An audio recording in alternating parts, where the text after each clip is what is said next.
So you bought yourself an F350 and you're looking for some mud flaps. Well, I've got a great set for you. I got these WeatherTech floor mats for the front and back.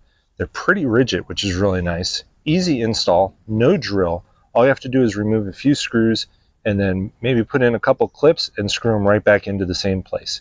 No drilling into the bed whatsoever. Here we are looking inside on the wheel well, and you can see the 1, 2, 3, 4, 5 screws plus the push button that you have to install for these mud flaps to go into the bed of the truck. Again, no drilling. Huge key for me. Didn't want to have to do any drilling.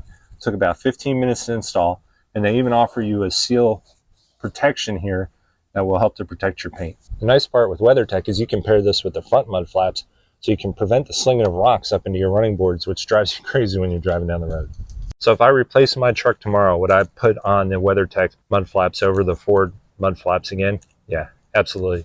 They're definitely cheaper than the Ford OEM mud flaps. They look great. They're an easy install. And WeatherTech is a good company. When I bought these, they came with some missing parts. I don't know if that was a WeatherTech or an Amazon thing, but they sent me all the parts the next day, had these installed, look great on the truck. They add that little extra something to it, and they've actually protected the nose of my RV quite a bit more than when I didn't have these on. As always, Amazon, if you do find these reviews helpful, let me know by hitting that thumbs up button. That's me and Amazon know that I'm doing a great job.